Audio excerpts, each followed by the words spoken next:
y delante de la columna vertebral, que va a contener el páncreas, específicamente la cabeza y cuerpo, la aorta, la vena cava inferior y el hipogastrio, que es el simpático lumbar y los tempos. Y ahora sí pasamos como tal el examen físico del abdomen. Primero, para examinar al paciente se sugiere colocar el posición del cúbito dorsal o supino, con el vientre o alturas totalmente desnudo, la cabeza sobre una almohada, las piernas bien extendidas y las manos a los lados del cuerpo, debido a que el paciente suele poner la cabeza detrás de la nuca, lo cual llega a tensar a los músculos de la pared del abdomen. Y también sugiere que nosotros hagamos una pequeña flexión en las rodillas, o se le coloque una almohada debajo de ella para que no tensen los músculos. Y también, si el paciente viene con un dolor abdominal, esa zona del dolor se tiene que examinar por último, ya que también si lo exploramos primero va a llegar a tensar los músculos. En algunas ocasiones, también se le va a pedir al paciente que esté de pie para evaluar más que todo hernias, o una posición diagonal de Schutter, que es más que todo para el vaso, y una posición pectoral, que es para el tacto rectal. En los pasos semiológicos habituales, como vemos la inspección, rotación y auscultación, pero en el abdomen esta va a ser la inspección, auscultación, rotación y palpación, debido a que nosotros a la hora de auscultar vamos a poder escuchar los ruidos espontáneos del paciente y no provocados por la palpación y la rotación. Ahora pasamos a la inspección. En la inspección vamos a tener dos tiempos, un primer tiempo y un segundo tiempo. El primer tiempo se le conoce como una inspección estática, en la cual al paciente no se le pide que realice nada y solo se le examina con una respiración tranquila. Y en el segundo tiempo, que es como una inspección dinámica, al que al paciente se le pide que haga una respiración profunda mientras ellos se examinan. También, hay ocasiones en donde vamos a pedir que el paciente reduzca, debido a que esta va aumentando la presión abdominal, y esto es más que todo en hernias. Vamos a empezar a hablar del volumen y forma. A ver, un ratito, regresa a tu diapositiva. Explica un poco más en relación a lo que es la inspección estática, la inspección dinámica. Pues es importante hacer una parada ahí, porque muchas veces puede el paciente acudir a consulta refiriendo de que viene por la presencia de una tumoración abdominal. ¿Sí? ¿Ya? Entonces, ¿y qué pasa, no? De que muchas veces a una inspección estática no la vas a poder evidenciar dicha tumoración, no, sobre todo eso se ve toda vez que hablamos de presencia de hernias, ¿no?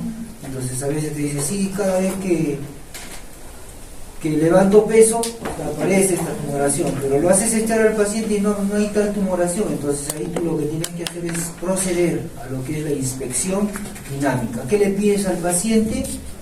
Que haga esfuerzos, ¿no? Que haga maniobras de Valsalva, ¿no? O que por lo menos, intente sentarse y para que pueda incrementar la presión intraabdominal y con ello hacerse evidente la tumoración, ¿no?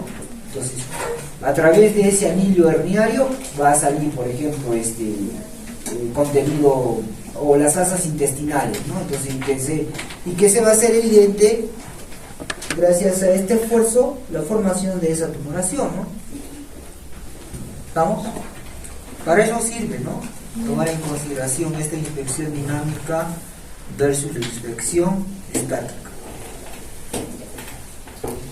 Hablando ahora del volumen y la forma de vida, también primero vamos a hablar de lo normal. En el niño, como podemos observar, se caracteriza por tener una piel muy pequeña y el diente es estrecho y el sentido transversal. También va a tener una proyección hacia adelante, y esto va a tener un prominente globuloso, debido a que en este no podemos predominar o va a tener mayor tamaño el hígado. No va a formar relieves, tiene falta de desarrollo piloso y la piel va a ser suave y fina. En el varón adulto, más que todo mencionaba que tienen la forma de un cilindro que va a estar apretado por adelante y por atrás, pero este aspecto llega a variar dependiendo del hábito constitucional y en el edad. En el hábito constitucional, como ya hablamos, tenemos tres tipos: el longilíneo, que este es un tórax más largo, el ángulo epigástrico va a ser más agudo y la cintura un poco más estrecha.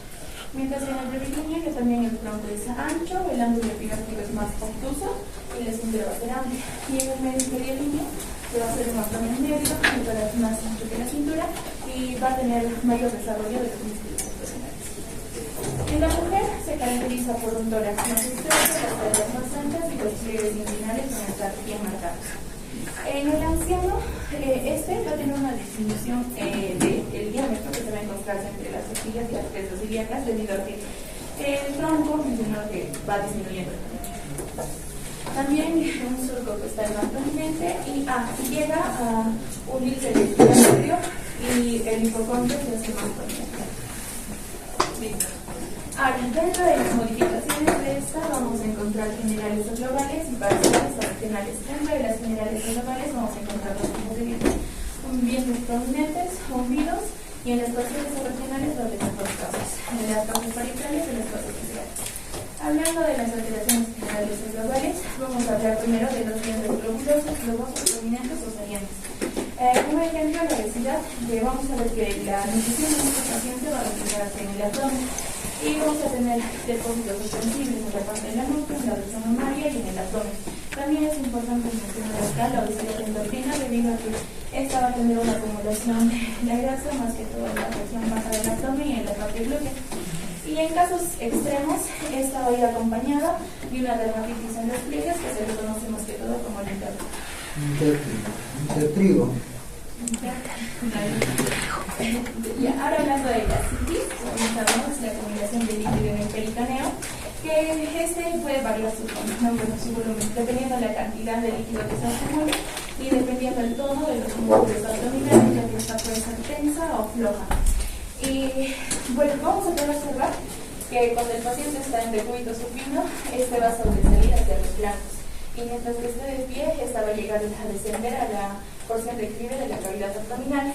Y también se caracteriza por presentar el ombligo preferido, ¿no? Y también se le conoce como la panza de Baltracio o de sapo. ¿Cuál de ellas? La panza del sapo. ¿Cuál de ellas? La de sapo. No. Ya.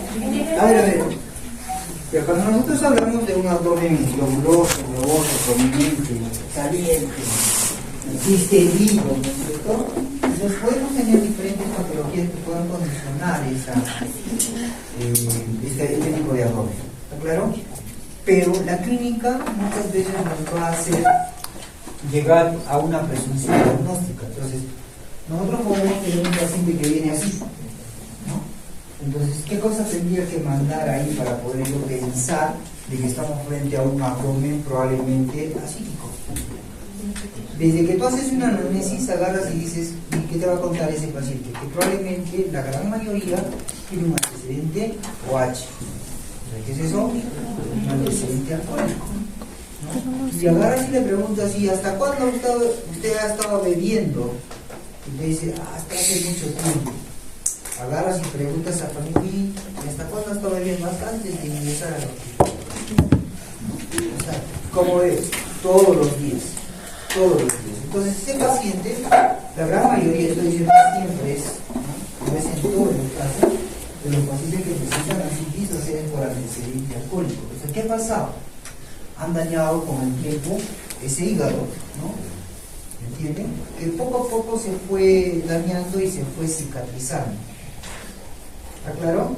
Entonces, y al cicatrizarse, lo que vamos a tener en lugar de tejido hepático sano son tejido conectivo, cicatrizal, ¿no? Que en otras palabras es lo que se conoce como fibrosis, o sea, el famoso hígado cirrótico. ¿Está bien? Que no es otra cosa que una fibrosis. Entonces, al inicio, pueda que el hígado tenga tamaño normal, y con el correr del tiempo, cuando este hígado se vuelve cirrótico, ese tamaño disminuye. Y aparte de disminuir de tamaño, el cirrótico, lo que vamos a tener también consigo de que su consistencia se va a endurecer. ¿Ustedes han agarrado hígado de cordero? Agarrar el hígado, bueno, acá han agarrado de repente ya formalizado, cocinado, no sé, pero nunca han agarrado, no han palpado la consistencia del hígado. Imagínense la consistencia de un hígado cirrótico. Me decía mi maestro, el hígado cirrótico es como una llanta, duro, o sea, tú agarras palpas, es duro el cirrótico y es de menor tamaño, ¿ya? Entonces, yo lo veo así ¿no es cierto? Es un abdomen globoso, globuloso, distendido, pero este paciente va a estar de lo más feliz de la vida, a no ser de que esté con una ascitis a tensión que le esté provocando un cuadro de dificultad respiratoria. ¿Por qué? Porque el líquido que se va acumulando en la cavidad abdominal va a evitar de que el expand torácico sea el adecuado. ¿Está bien? Entonces se va a subir, entonces te va a comprimir y no vas a tener mucho expand torácico para poder respirar adecuadamente, y lo que vas a tener como manifestación es una dificultad respiratoria. ¿Me entiendes? ¿Ya?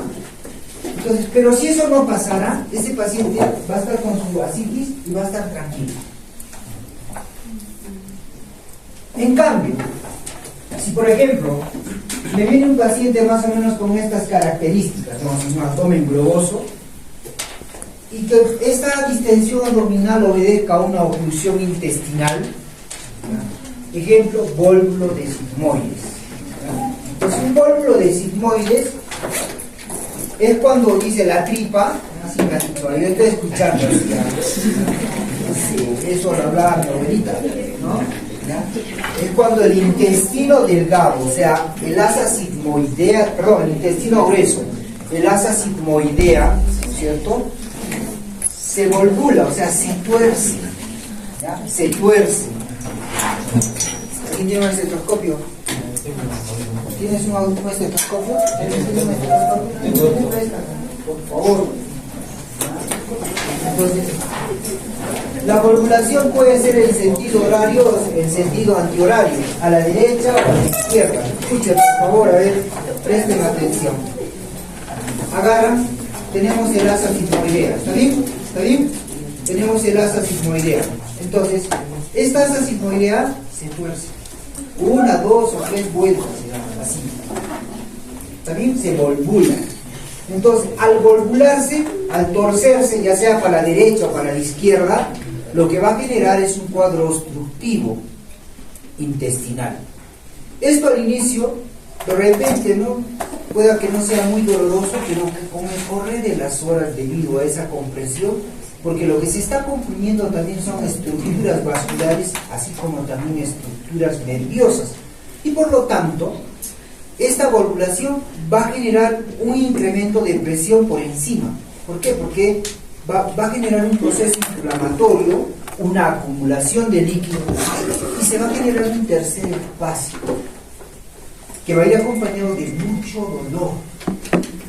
Aparte de ello, el paciente generalmente, cuando hablamos de un vólvulo de sigmoides, o sea, una oclusión intestinal, el paciente te va a referir: ¿sabe qué, doctor? Ya hace bastante tiempo, bastantes horas, que no elimino gases, ¿no? O sea, hay una falta de eliminación de flatos. No elimina flatos, no hace deposiciones, y cada vez el dolor abdominal ha ido en incremento, ¿no? A tal punto de que ahora mi barriga es un tambor. En serio, se pone así, es como un tambor. O sea, el timpanismo es abdomen, ¿no es cierto? Incrementa, ¿ya?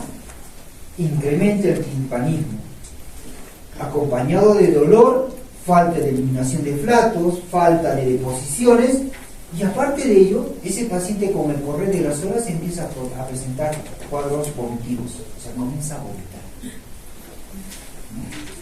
Y un poco para poder descomprimir ese abdomen que se ha ido incrementando de volumen debido a este cuadro obstructivo, tú en un área de emergencia o un centro de salud lo que tienes que hacer es colocar una sonda nasogástrica descompresiva, ¿no? Y lo pones a gravedad. O sea, el paciente está echado, le colocas la sonda y la dejas cayendo hacia la parte inferior, o sea, a gravedad. Entonces, y tú vas a ver que por la sonda nasogástrica va a empezar a salir fluido y se va a acumular en la bolsa colectora, ¿no? Y muchas veces este fluido es de aspecto bilioso, ¿no? Entonces tú vas a ver, y conforme va saliendo ese líquido de la cavidad abdominal producto de la colocación de la sonda, ese abdomen se va a descomprimir. Es como si lo desinflara, ¿ya? Se descomprime, y al descomprimirse, ¿qué cosa es lo que vas a lograr? Una disminución del dolor. también ese paciente se va a sentir más reconfortado, más tranquilo, ¿no? Una tranquilidad. Imagínense, o sea, por ejemplo, cuando ustedes tienen cólicos abdominales y se llenan de gases, pucha, la presencia del gas a nivel de los intestinos provoca mucho dolor. ¿Por qué? Porque este gas son como burbujas gigantes, ¿no es cierto?, que tratan de avanzar a través del intestino, y al tratar de avanzar por ser burbujas gigantes, va a provocar un proceso de distensión del ácido intestinal. Y al distenderse, provoca dolor. Esa distensión abdominal provoca dolor, ¿no es cierto? Y que después lo conocemos pues como un cólico abdominal, ¿no? Está que me retuerce y me duele, ¿no? Y justamente el producto de ello. Imagínense una oclusión. Esta distensión supera lo normal, pues, ¿no? Entonces, y el dolor es sumamente intenso, ¿no? El paciente comienza a saltar de dolor. Y tú lo vas a ver, y ustedes que cuando les toque trabajar en periferia, van a ver, los que quieren ir a periferia, ¿no? Porque hay otros que quieren quedarse aquí en el Cusco nomás, ¿no? Ser citadinos. Pero en el Cusco no se aprende, jóvenes, ¿no? Se aprende allá, donde las papas queman, ¿no? Ahí se aprende, ¿no? En donde no tienes muchos recursos para poder atender a tu paciente, y lo único que tienes que hacer es estabilizarlo, diagnosticar adecuadamente y referir. Darle el manejo inicial a tu paciente. El paciente se retuerce, se puede tirar al suelo de dolor, saltonear, y no hay solución. ¿Por qué? Porque esa asa, como está torcida, o sea, no hay forma de solucionar. Como les digo, lo único que quedaría es colocar una zona sobástrica de compresión para poder aliviar el dolor y referir. ¿No? Y tiene que ser una referencia lo más pronto posible, porque cuanto más tiempo esté volcado, entonces ese segmento del intestino entra en isquemia. Y si entra en isquemia, posteriormente se muere. ¿Está bien? Cuanto más horas pasen, el riesgo de que tú tengas una asa intestinal necrosada es mayor. Esa posibilidad. Por eso es importante hacer un diagnóstico lo más pronto posible y referir. Entonces, fíjense, yo tengo este paciente y tengo el caso, vamos a hacer una oclusión intestinal. O sea, por el simple hecho de tener un dolor abdominal bastante intenso y tener un abdomen globuloso, pero y la única diferencia entre este y otro, entre este y otro, es de que en el acítico, a más de estar globuloso, hay presencia de circulación colar. Y otra cosa, que lo ha mencionado otra compañera, hay presencia de protrusión umbilical, cosa que no vas a ver, por ejemplo, en el paciente que tiene una oclusión. El cuadro oclusivo puede dar tanto en jóvenes como en adultos mayores, en adultos, ¿no? Entonces, y se da con bastante frecuencia en personas de altura. En nuestro medio es bastante frecuente el cuadro oclusivo intestinal. Sobre todo, ustedes se van a dar cuenta, los que han tenido la experiencia de estar en el campo, en épocas de cosecha de papa, ¿no? Entonces, en temporada de cosecha de papa, ¿qué es lo que se come con frecuencia? Guatio, ¿no? Guatio, ¿no? Acompañado muchas veces de mote, trago, ¿no? Bebidas alcohólicas en el campo. Entonces, muchas veces el poblador altoandino tiende a comer esta guatio a veces fría, ¿no? Entonces, ¿qué es comido? ¿No? Guatio. Después hemos tenido, pues después de la faena agrícola, hemos bebido alcohol y al día siguiente está ochentando. Entonces, pero en ese paciente que ha hecho un cuadro oclusivo, independientemente de la edad, no vas a encontrar esta protrusión umbilical, no vas a encontrar esa circulación colateral, ¿no? Que sí la vas a ver en el acítico. El acítico va a llorar de dolor, o no va a llorar de dolor, va a estar tranquilo, pero sí va a presentar una dificultad respiratoria. No más ya, a no ser que la asitis sea tensión, ahí sí le provoca dolor. ¿Ya? Cuanto más reciente sea la asitis, entonces el dolor puede estar presente, pero cuanto más crónica sea la asitis, entonces, ¿qué pasa? Las paredes tienden a volverse laxas. Es como cuando tú inflas un globo, ¿no es cierto? Inflas un globo, regresa a ser normal, ¿qué pasa con el globo? ¿Qué pasa con el globo? Se queda hinchado, dice, ¿no es cierto? O sea, cambia su forma, ¿no es cierto?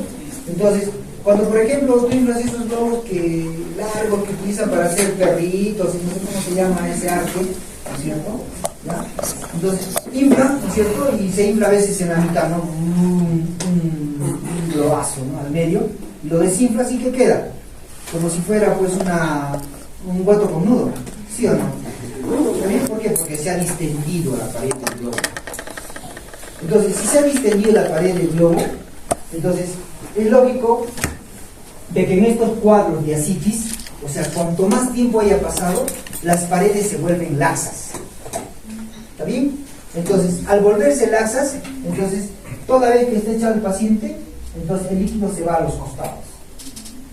Y si el líquido se va a los costados, se va también conjuntamente con la pared.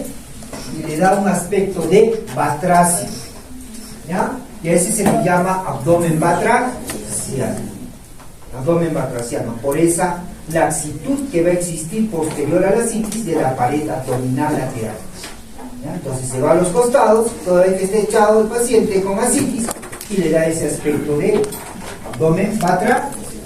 ¿Está claro? Ya. ¿Qué más? Algo más para resaltar. Este es un abdomen obeso.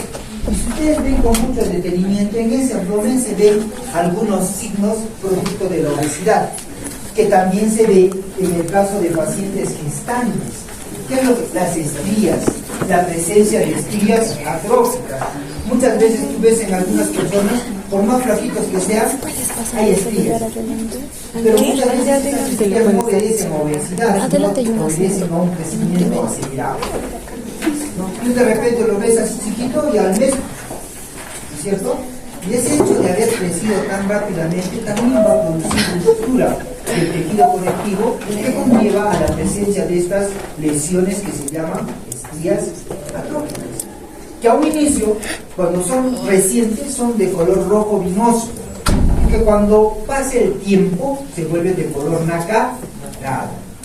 ¿Está bien? En las gestantes, por ejemplo, cuando todavía están ahí, un abdomen bastante voluminoso, globoso, distendido, producto de la gestación, tú vas a ver de que ese abdomen va a ir acompañado de estas lesiones de color rojo vinoso, que son las estrías, ¿no es cierto?, de reciente instalación, y que posteriormente esto se va cicatrizando, y de lo que inicialmente era de color rojo vinoso, con el correr del tiempo, van a ver de que esas estrías son nacaradas. Si no vean nuestras mamitas, a ver. ¿Sí o no? Hay la presencia de estas estrías al producto de las gestaciones. Entonces, en el obeso se va a ver, pero no porque se haya embarazado, sino porque hay una distensión bastante significativa de ese abdomen, ¿no? Entonces, nosotros tenemos que saber diferenciar. El obeso, por ejemplo, tiene un abdomen delantal, no sé si lo han leído, un abdomen delantal, como si fuera un mantillo. Acá. ¿Por qué? Porque producto de la obesidad, entonces este abdomen crece tanto y se forma un pliegue por delante de la sínfisis púbica y cae por encima. Y a ese se le llama abdomen delantal. ¿Es globoso? Sí, pero aparte de eso tiene un componente adicional que es el delantal. ¿Entiendes? Y así vamos a poder ver diferentes tipos de abdomen globuloso, globoso, distendido, pero que dependiendo de la anamnesis, dependiendo del examen físico, dependiendo de lo que a ti te cuente el paciente, tú vas a poder hacer las sospechas de lo que probablemente tenga el paciente. ¿Se entendió? Otra cosa. Es decir, que ven acá. ¿Qué cosa? Es un abdomen grávido. Es un abdomen en gestante. Entonces, el abdomen en gestante siempre va a tender a crecer así, arriba. O sea, con convexidad hacia arriba. ¿Sí o no? Si lo ponemos de frente, entonces la convexidad va a ser superior. Entonces, siempre va a crecer así. ¿Ya? En media luna, pero con convexidad superior. Va creciendo, va creciendo, va creciendo. ¿Está bien? Una vez que se ha hecho suprapúbico, ¿no es cierto?, el útero, entonces va a ir creciendo como una pelotita, pero con convexidad superior. Cosa que no ocurre en la sífilis. Y que hay que saber diferenciar. ambos podrán tener un abdomen globoso, ¿no? Pero en la citis ya también, debido a que la citis es una acumulación de líquido en la cavidad peritoneal, entonces ya también acá lo que va a pasar es que la disposición va a ser ya también así, con concavidad superior, convexidad superior, lo que va a tener esta disposición. En la gestante, esta disposición. ¿Entienden? Entonces, eso es importantísimo tener en cuenta. En el abdomen acítico, si nosotros más adelante vamos a ver lo que es el IPA, nosotros a la inspección nomás podemos determinar si realmente es un abdomen acítico. ¿Por qué? Porque hemos dicho, ¿tiene circulación colateral? Sí. ¿Hay puntos rubí? Sí. ¿Hay arañas telangiectásicas? Sí. Si es varón, ¿hay desaparición del duelo pubiano? Sí. O de repente el patrón característico en el varón es de forma romboidal. ¿Está bien? La disposición del vello pubiano en el varón es de forma romboidal. ¿Y qué pasa en el cigoto? Se vuelve ginecoide. ¿Y cómo es en la mujer? Triangular. Eso va a llamar la atención. Entonces, hay muchos aspectos que solo viendo te van a decir, no, este es así. Pero mucho cuidado en el acítico, señores, a veces conlleva a diagnósticos equivocados. El paciente viene con un dolor, no, pucha, porque la citis está a tensión, y lo que a veces primero piensa el cirujano es una oclusión intestinal, y pum, entra a sala y lo que no hay. ¿Por qué? A ver, porque un paciente acítico es un paciente que generalmente cursa con hipoalbuminemia. Y los pacientes que tienen hipoalbuminemia, porque ese hígado no tiene la capacidad de producir proteínas, es un paciente cuya cicatrización va a ser lenta. Tú abres un abdomen acítico, ese hígado no cicatriza fácilmente. ¿Por qué? Porque es una puerta de salida del líquido acítico y todos los días y a cada rato se está formando más líquido acítico, más líquido. ¿En qué momento se cicatrizaría? A más de ello, si ese paciente está hipoalbuminémico. Porque para que haya una buena cicatrización, ese paciente tiene que tener niveles adecuados de albumo, de proteínas plasmáticas para poder lograr una buena cicatrización. Aparte de tener una hipoalbuminemia, aparte de estar siempre mojada esa herida producto de la intervención quirúrgica, ¿creen que va a sanar? No. Incluso los puntos va a haber dehiscencia de sutura. O sea, ¿qué quiere decir eso? Que los puntos van a empezar a soltarse, se salen y pum, se ahogan. ¿Qué es lo que le quiere decir? El pronóstico no es bueno. Por eso es importante hacer un buen diagnóstico. ¿No? Un buen diagnóstico. ¿Está claro?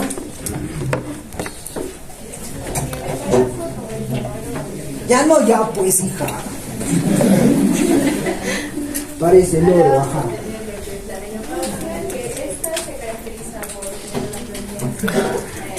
Más eficiente en la mitad inferior.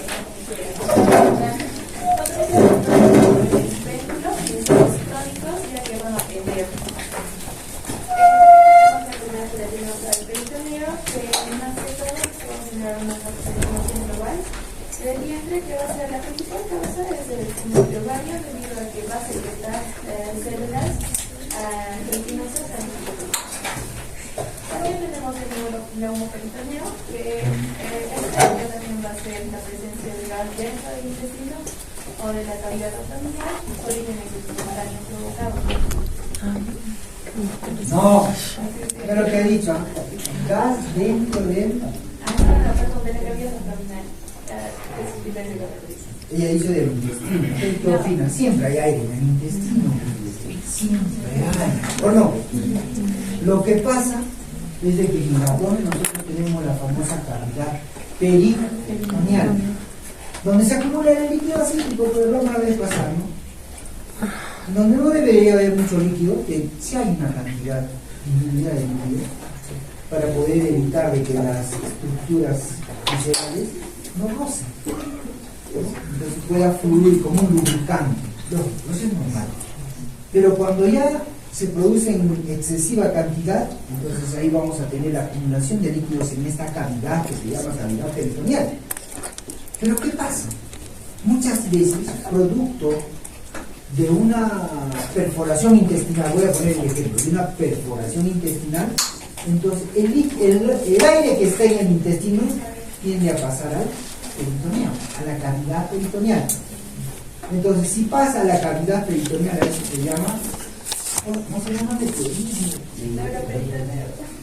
Neumoperitoneo, está bien. Neumoperitoneo, o sea, presencia de aire en el peritoneum. Entonces, a ese paciente, si tú tienes una sospecha de estar frente, ese paciente estará tranquilo, no va a quejar dolor, va a presentar dolor. Y cuando tú lo hagas parar, ¿el aire a dónde va? A la zona de que el agua es el que va a la zona de declive. ¿El aire dónde va? Hacia arriba, pues. Tiende a ir hacia arriba.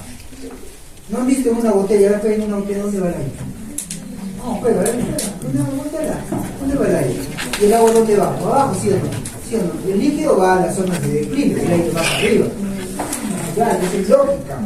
Entonces, si tú lo haces parar al paciente que ha presentado una perforación y por lo tanto hay un pasaje de aire del intestino hacia la cavidad peritoneal, y te lo haces parar el aire, ¿a dónde irá?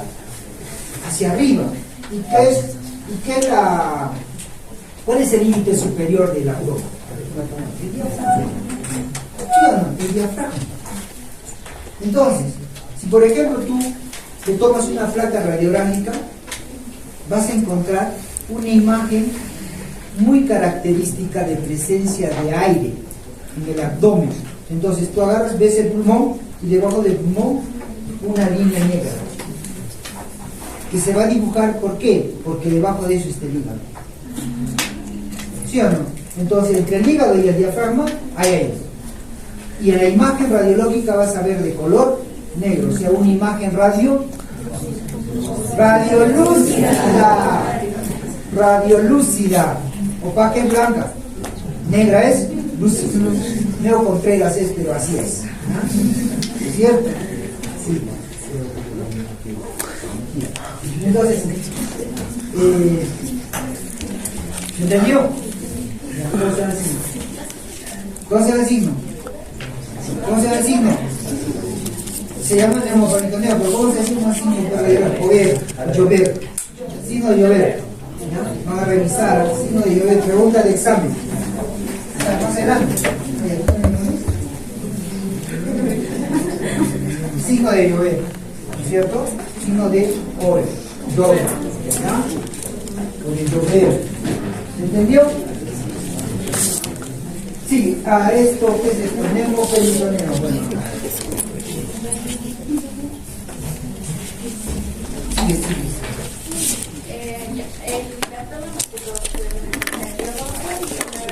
El timpanismo está aumentando. ¿Dónde? En el neumoperitoneo. En el mecanismo ya también ha estado la acumulación de gas electrodestructivo que provoca Claro, el meteorismo tiene presencia de gas en forma exagerada, vamos a decir, a nivel de las asas síntesis. A diferencia del meteorismo con el neumoperitoneo, en el meteorismo vamos a poder percibir la percepción de las fibras. Ahora tenemos lo que son los tumores viscerales, que por lo general estos van a generar modificaciones circunscritas del abdomen, y esto va a depender del tamaño de este, ¿no?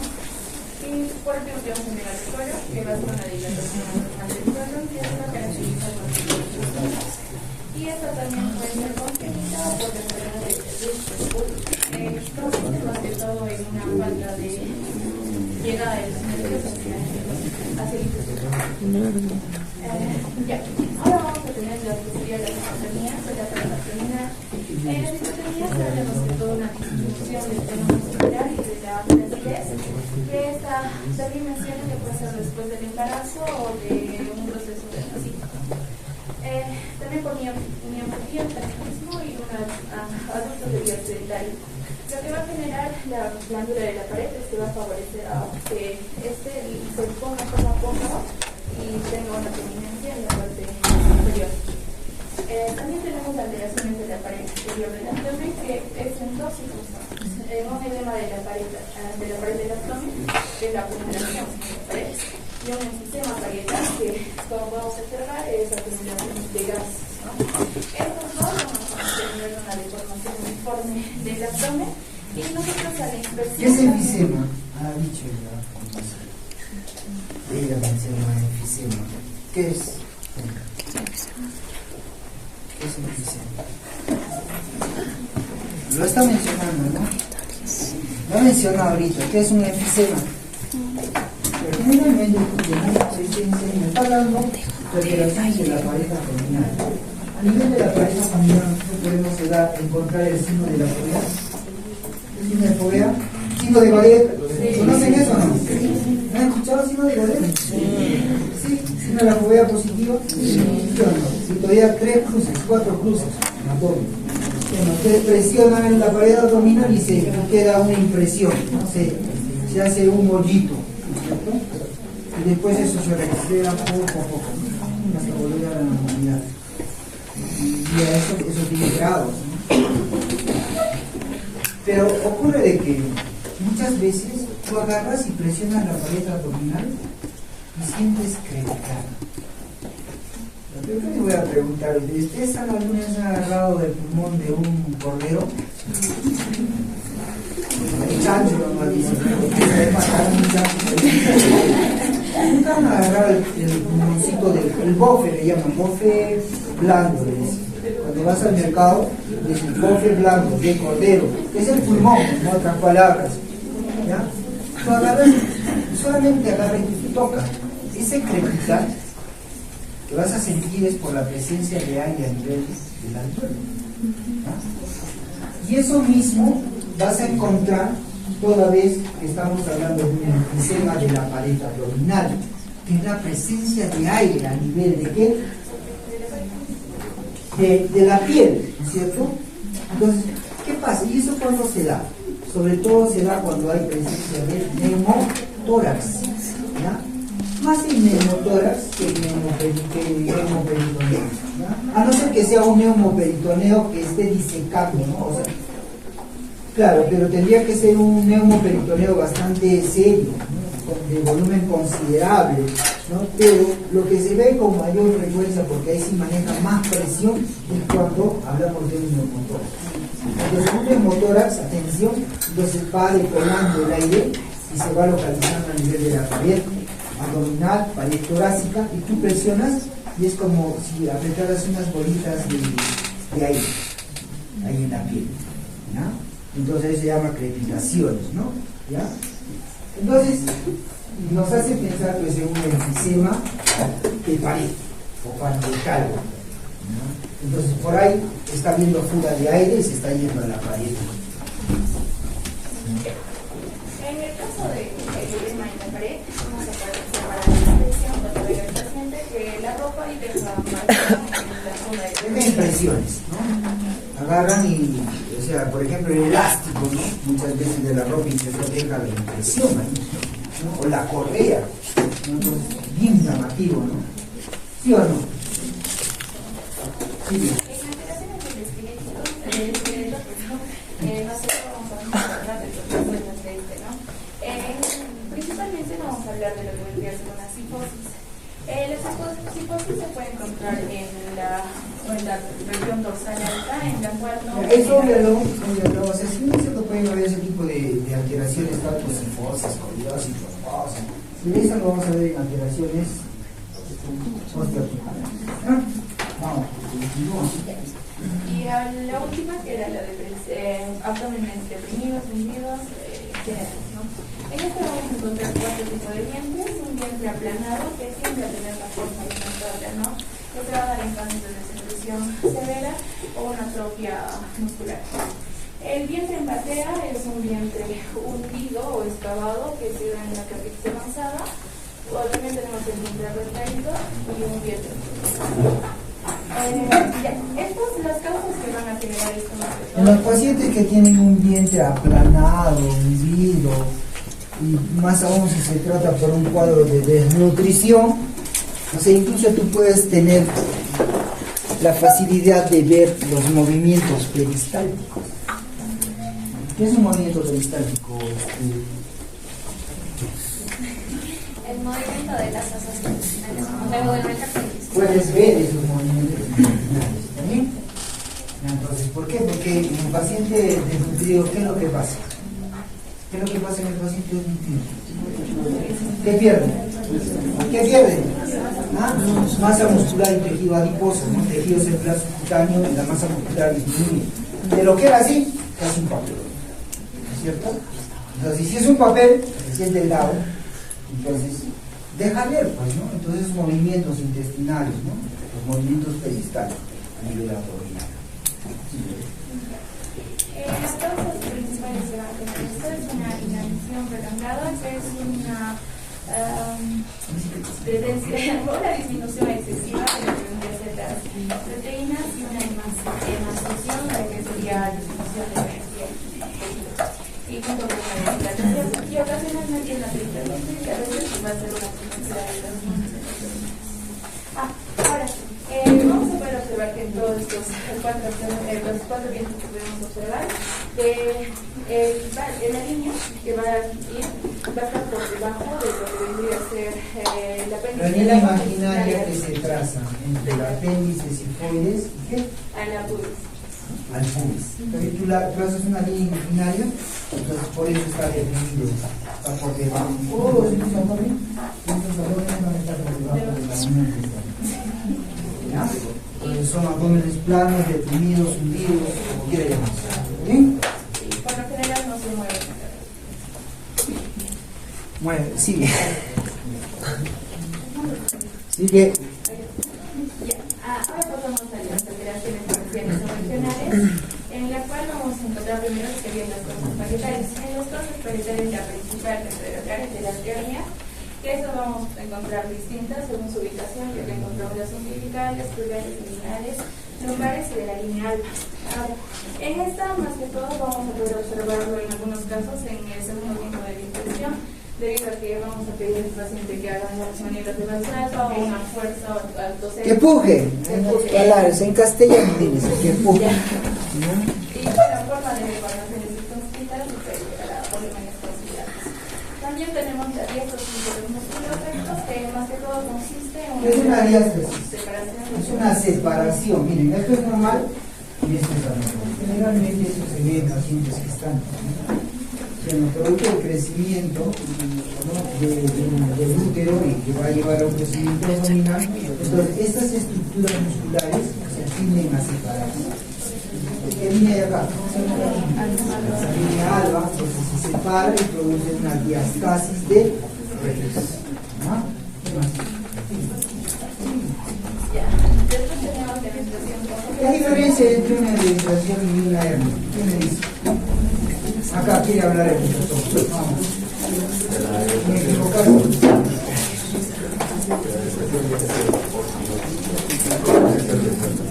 Para que se acuerden, por favor, la menstruación y la hernia son parecidas.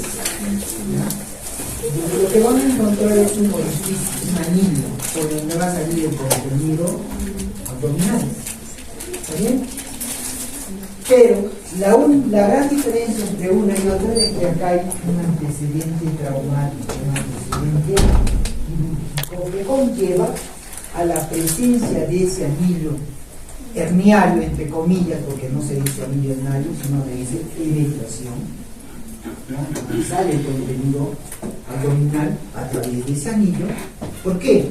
Porque producto de la intervención de repente alguna estructura se ha debilitado y ha dejado de que se genere ese anillo, pero es producto de un traumatismo o producto de una intervención.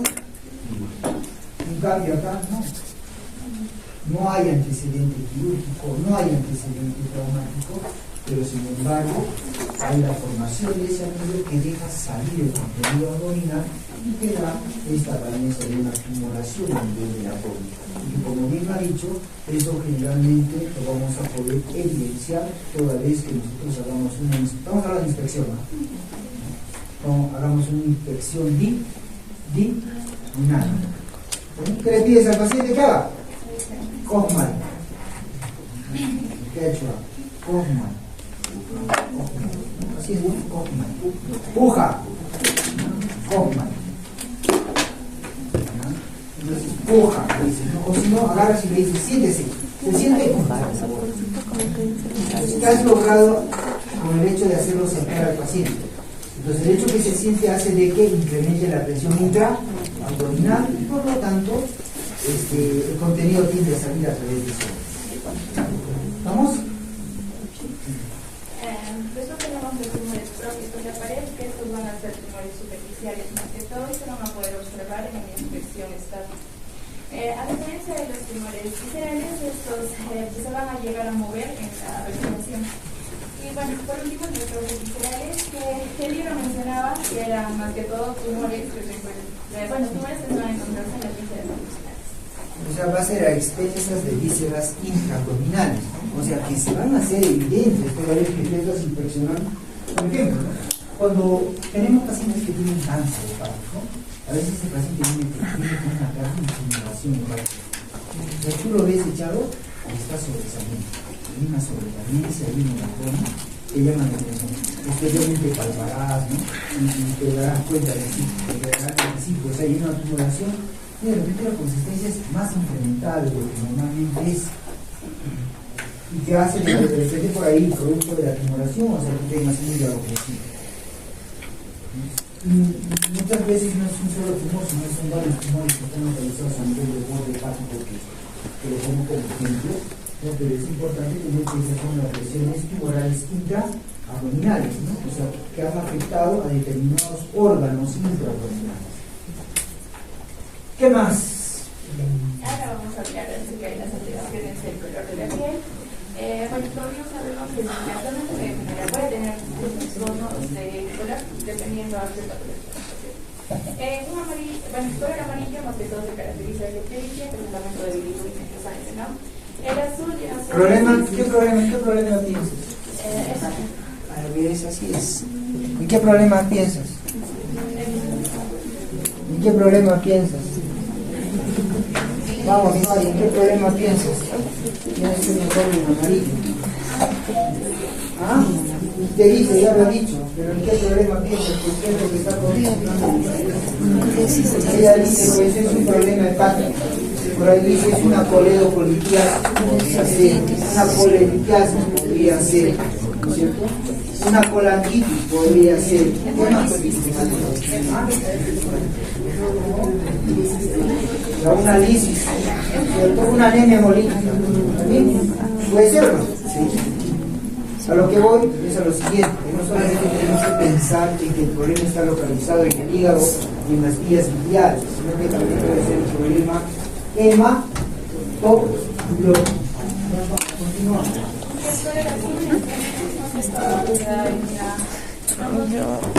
se puede ser. Y un color pálido en la anemia que es por fermentación de sangre, ¿no? ¿Puede ser alguna? Enfocado que también. Bueno, para que no de la palidez. Ahí te pongo un ejemplo. Te pongo un ejemplo. Agarras, tienes una paciente joven, en edad fértil de 18 años, y que tiene un antecedente de una menorrea reciente de más o menos 5 semanas.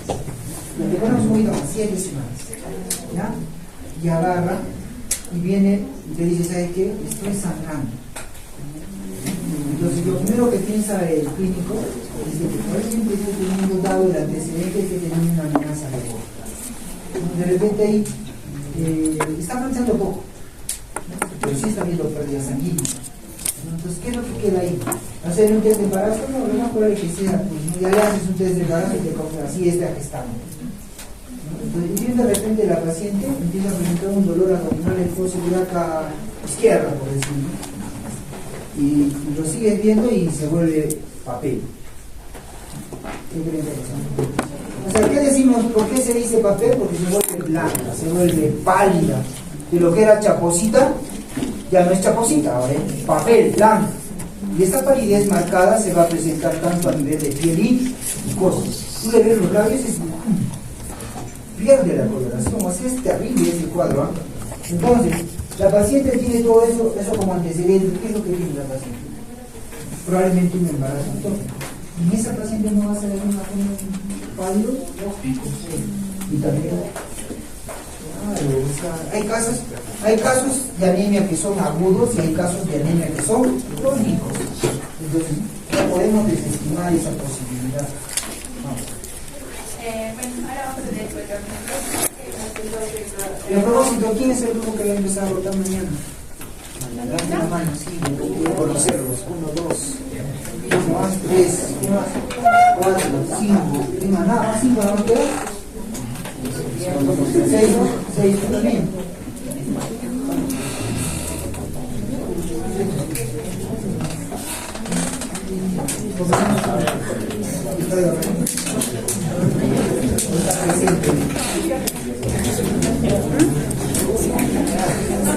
La colocación diagnóstica va a ser más que todo por una metodología, que esto va a ser una hiperpigmentación de la piel, que está más que todo por un acúmulo de melanocitos. Vamos a explicar ejemplos que se me hace razón y después tenemos No, la enfermedad de Addison es diferente, ¿ah? El pigmento que le da esa coloración característica al paciente con enfermedad de Addison, vas a revisar, ¿ya? La realidad está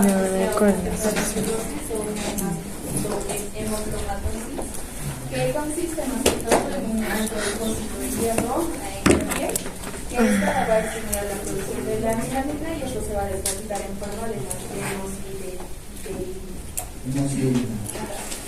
y bueno, también vamos a encontrar zonas de hipertomía que van a ser áreas de la piel, bueno, en este caso del abdomen, que van a tener también la acumulación de melanocitos o los pigmentos.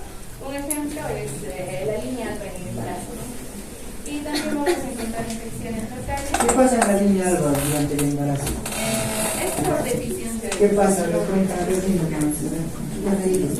Ya, en la línea alba... Le dice línea alba y línea blanca, pues, ¿no? Línea blanca, ¿no es cierto? Pero ¿qué pasa en la gestante? Esa línea blanca o línea alba se va a hiperpigmentar. Las mujeres en etapa de embarazo, o sea, cuando están embarazadas, si ustedes han visto, la carita se llena de líquido. ¿Sí? ¿Eso cómo se le llama? Cloasma. Cloasma. O sea, hay una influencia hormonal que hace de que la piel, o sea, tienda a hiperpigmentarse. Es una piel muy sensible al sol.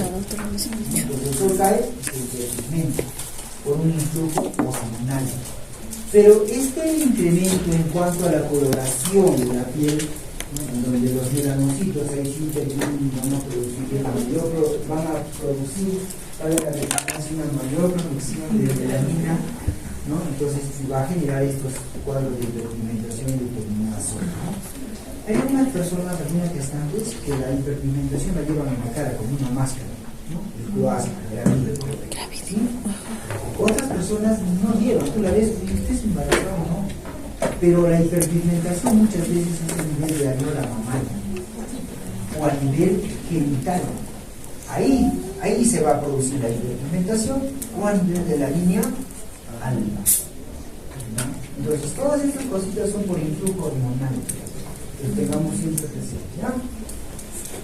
Y si no estuviera embarazada y tuviera estas manchas en la cara, que es frecuente y que es motivo de consulta en dermatología, ¿cómo se llama la lesión? Fuerte. Melasma o melanosis facial, ¿ya? Melasma, ¿ya? ¿Cloasma? Melasma.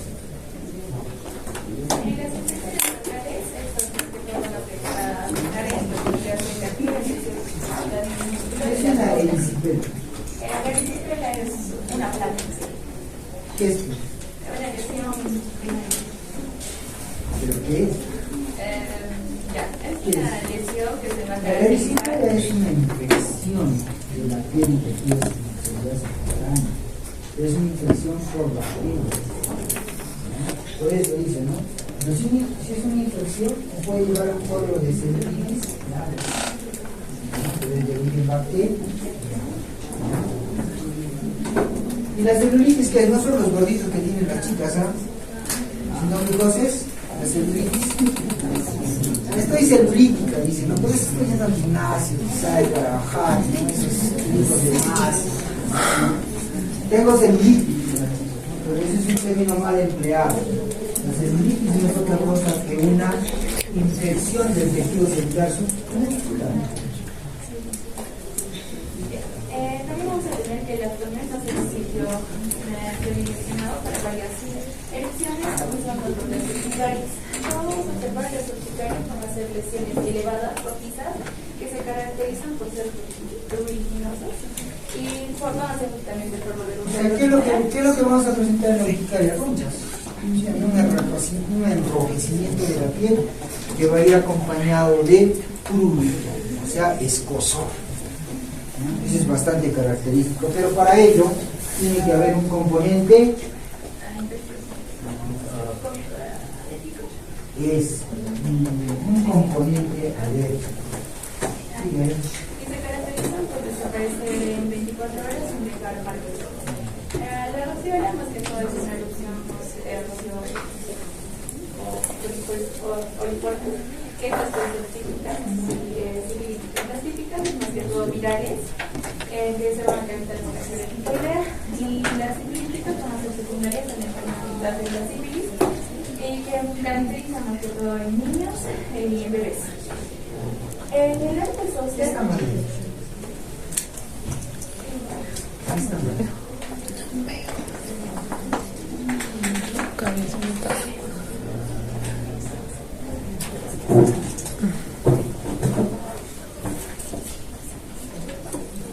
vas a revisar, ¿no? Observa de significa cuál sería la gente psicológica.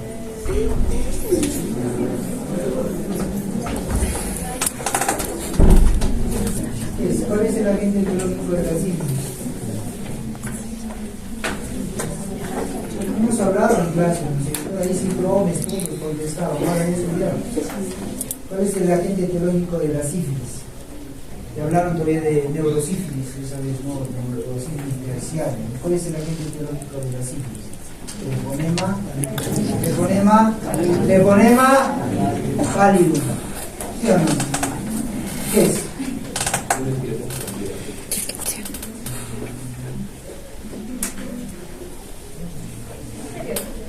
¿Qué dice? ¿Qué dice ahí? Eso vas a revisar, ¿no? Nos vas a traer la próxima vez, vas a aclarar eso. ¿Ya? Muy bien. y por último tenemos el herpes zóster, que son pequeñas ampollas, ¿no? Dolorosas, en forma de anillo. Lo que se va a caracterizar esto, No son ampollas. No. Cuando hagamos la parte de dermatológica dentro de poco, vamos a ver estas lesiones. Son lesiones vesiculares. En diferencia, hay microvesículas, hay vesículas, hay ampollas, o ámpulas se llaman. ¿No? Y hay una diferencia entre lo que es una ampolla y una vesícula, no. Hay diferencia entre lo que es una vesícula y una microvesícula, sí. Todas tienen contenido líquido. ¿Sí? Todas tienen contenido, son lesiones que tienen contenido líquido. ¿Dónde está la diferencia entre una y otra? Tamaño, diámetro.